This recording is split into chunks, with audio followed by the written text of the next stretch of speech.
أعوذ بالله من الشيطان الرجيم بسم الله الرحمن الرحيم يا أيها الناس إنا خلقناكم من ذكر وأنثى فجعلناكم شعوبا وقبائل لتعارفوا إن أكرمكم عند الله أتقاكم إن الله عليم خبير۔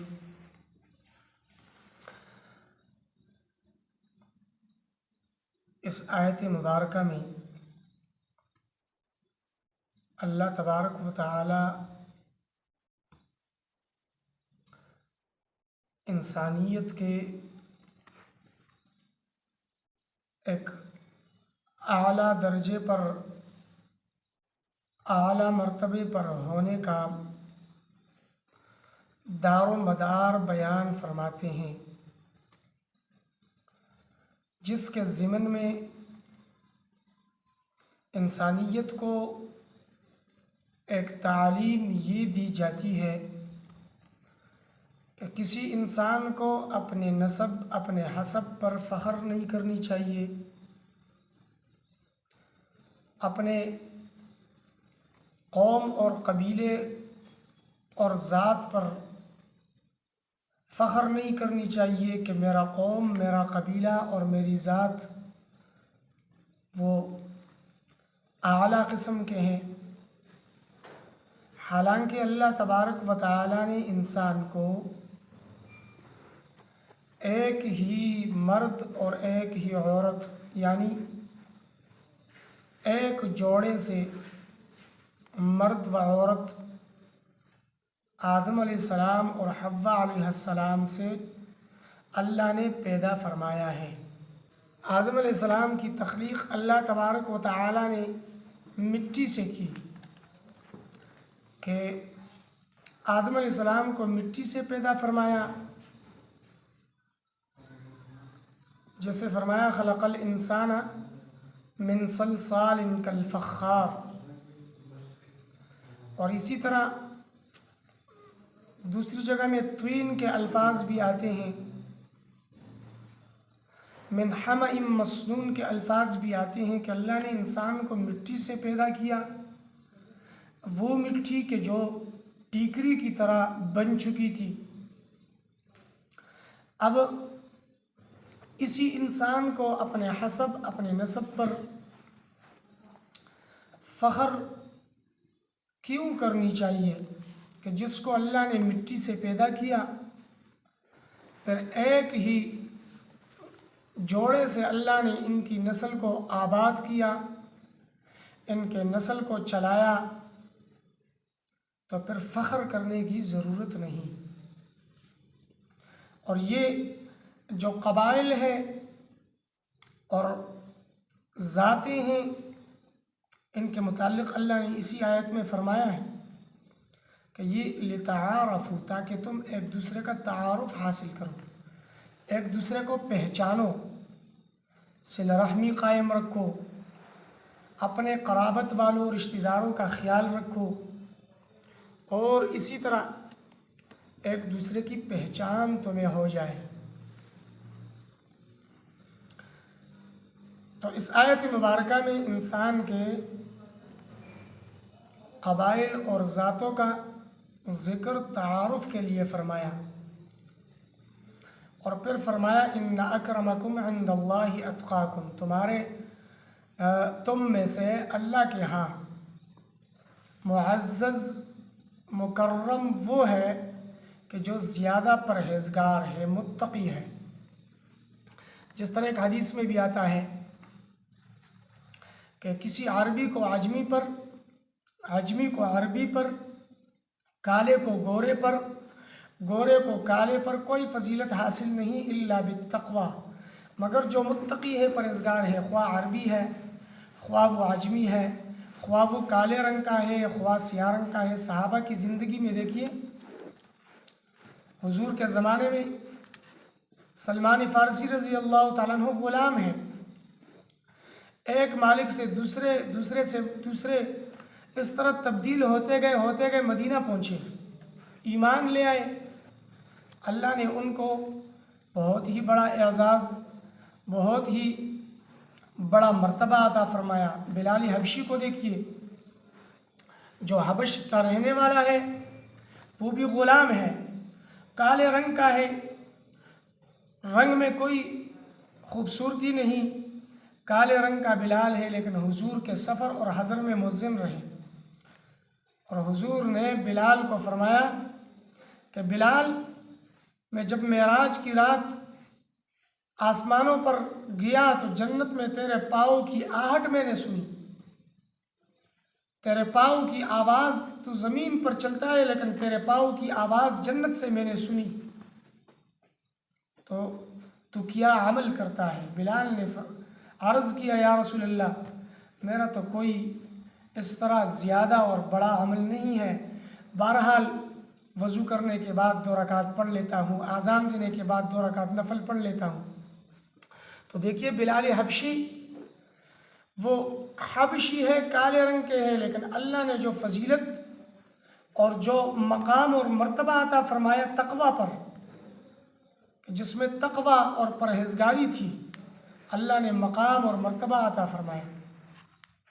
اب ہمارے معاشرے میں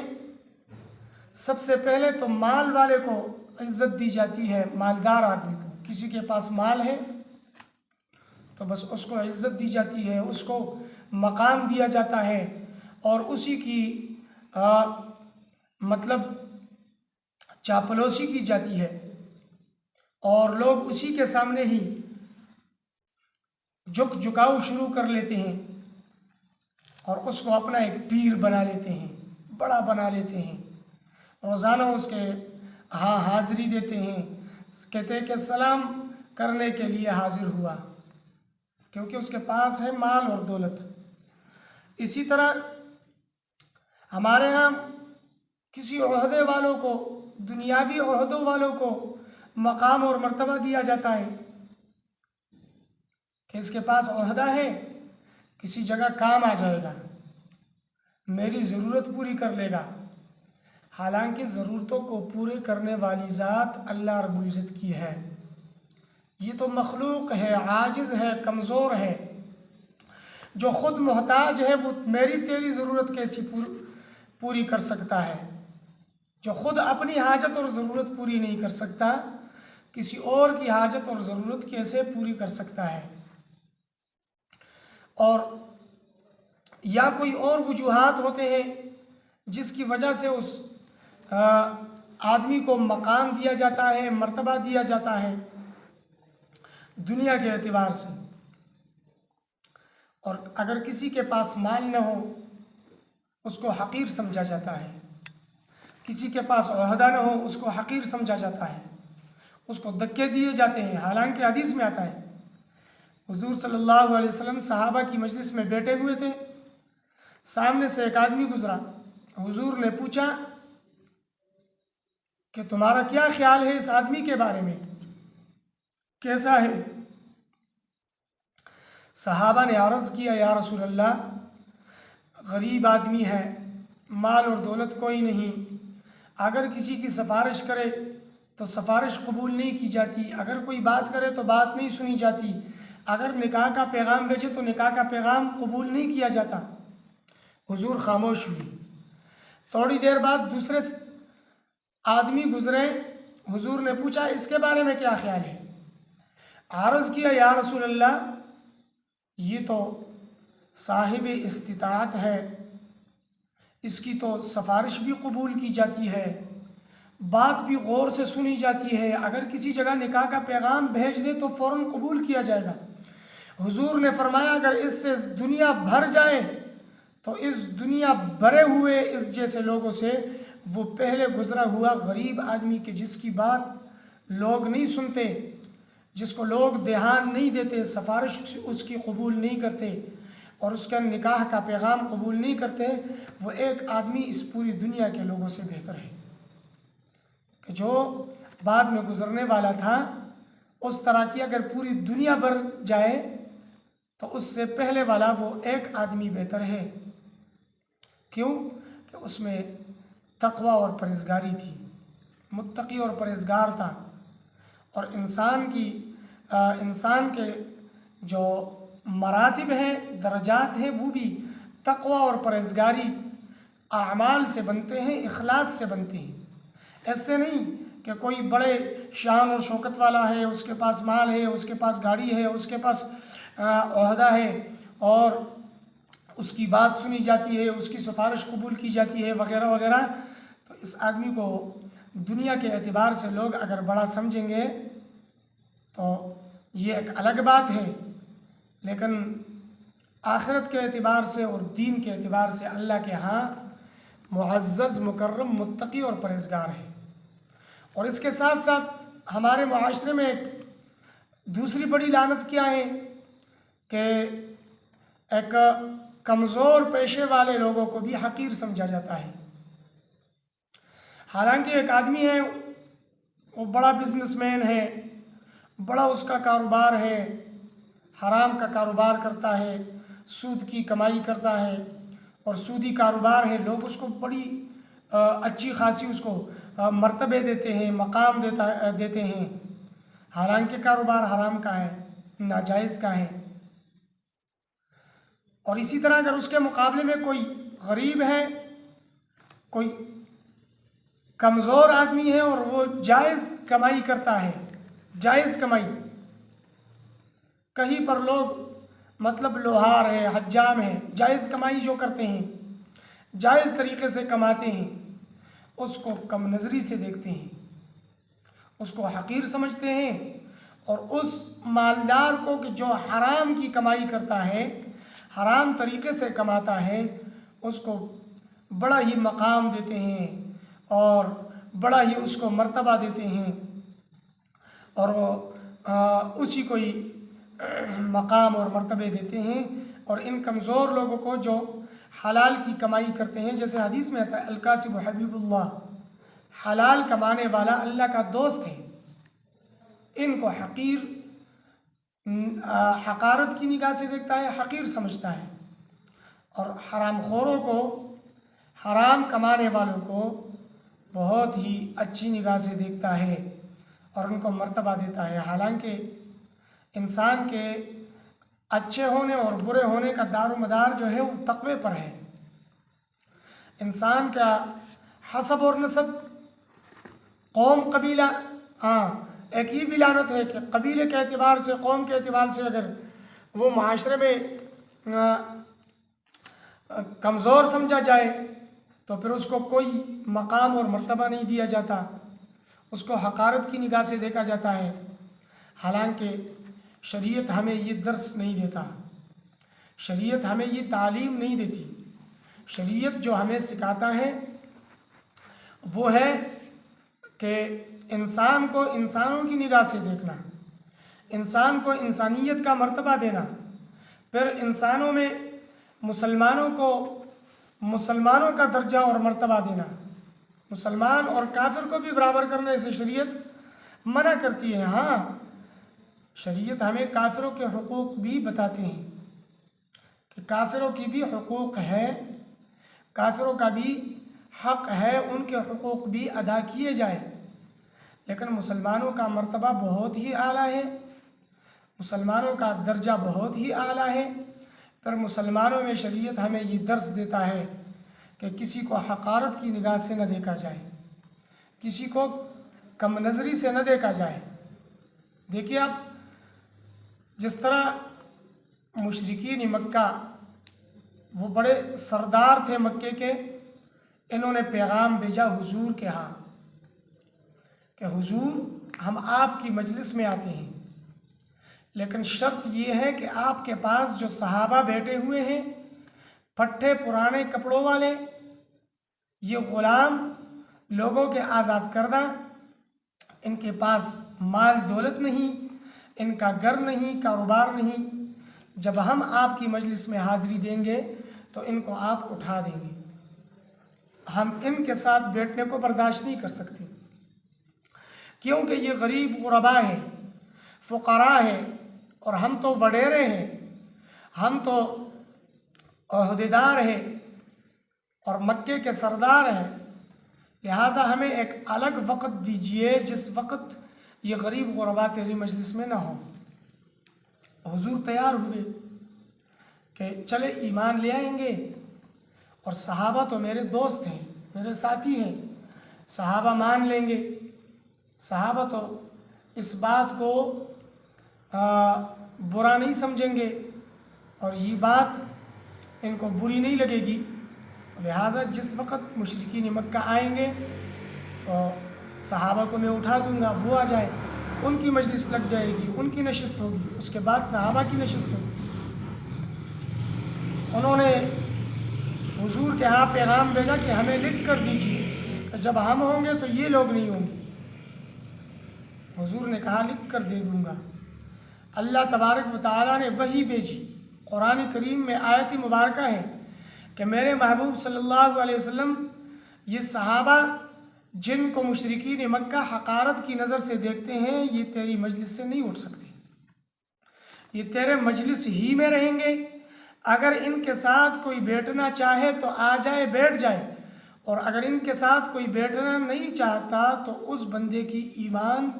کی ضرورت اللہ رب العزت کو کوئی نہیں، اگر وہ ایمان نہیں لاتا ایمان نہ لائے۔ اور اسی طرح پارہ نمبر 30 میں بھی آتا ہے عبس وتولی ان جاءہ الاعمی، ایک نابینا صحابی آئے، حضور نے سرداران مکہ کے ساتھ مجلس لگائی ہوئی تھی، ان کے ساتھ باتوں میں مصروف تھے، صحابی آئے، نابینا ہے، اس کو تو نظر نہیں آ رہا تھا کہ کون بیٹھے ہوئے ہیں حضور کی مجلس میں، تو حضور نے اچھا نہیں سمجھا اس صحابی کا آنا اور صحابی کا حضور سے باتیں کرنا، تو اللہ نے خبرداری دی عبس وتولی ان جاءہ الاعمی، میرے محبوب صلی اللہ علیہ وسلم تو نے اس نابینا صحابی کو کیوں توجہ نہیں دی، تو نے سرداروں کو اس کے مقابلے میں کیوں توجہ دی؟ اگر آپ اس کو توجہ دیتے تو شاید اس کو کوئی نصیحت حاصل ہو جاتی اور آپ کی کوئی نصیحت اس کو مل جاتی۔ تو بات کرنے کا مقصد یہ ہے کہ آج کل جو لوگ فخر کرتے ہیں اپنے قبیلوں پر، اپنے ذاتوں پر، اپنے مال اور دولت اور عہدوں پر، تو یہ محض ان کا فخر کرنا ہے، ان کا غرور ہے، ان کا تکبر ہے۔ اللہ کے ہاں اس کی کوئی وقعت نہیں۔ اللہ کے ہاں اگر وقعت ہے تو متقی آدمی کی، پرہیزگار آدمی کی وقعت ہے۔ اور اس آیت مبارکہ سے ہمیں یہ درس ملتا ہے کہ ہم اپنے قوم، اپنے ذات، اپنے قبیلوں کو پیچھے رکھیے اور ایک انسان کی انسانیت کو، مسلمان کی مسلمانی کو ہم آگے رکھیے، اور ہم انسان کی قدر کیجئے، مسلمانوں کی ہم قدر کریں کہ ہم ایک ہی ماں باپ کے اولاد ہیں، ہمیں اللہ تبارک و تعالیٰ نے ایک ہی ماں باپ سے پیدا فرمایا ہے۔ یا ایھا الناس انا خلقناکم، اے لوگو یقیناً ہم نے پیدا کیا ہے تمہیں، من ذکر و انثی، مذکر اور مؤنث سے، ایک مرد اور عورت سے، وجعلناکم شعوبا وقبائل، اور ہم نے بنایا ہے تمہارے لیے ذات اور قبیلے، لتعارفوا، تاکہ تم ایک دوسرے کو پہچانو، ان اکرمکم، یقیناً تم میں سے زیادہ معزز، زیادہ احترام والا، زیادہ درجے والا، عند اللہ، اللہ کے نزدیک، اتقاکم، جو تم میں سے زیادہ متقی ہے اور پرہیزگار ہے، ان اللہ، بے شک اللہ تبارک و تعالی، علیم خبیر، وہ جاننے والا اور خبردار ذات ہے، وہ ہر کسی کو جانتا ہے کہ کون سے قبیلے سے تعلق رکھتا ہے، اس کی حالت کیا ہے، کیفیت کیا ہے، اس کی نافرمانیاں کتنی ہیں، اس کے گناہ کتنے ہیں، اور اس کی اطاعت اور تابعداری کتنی ہے، اور اس کا جو تقوی ہے وہ کس درجے کا تقوی ہے۔ اللہ تبارک و تعالی ہمیں عمل کرنے کی توفیق نصیب فرمائے۔ تبارك الذي نزل الفرقان على عبده ليكون للعالمين نذيرا۔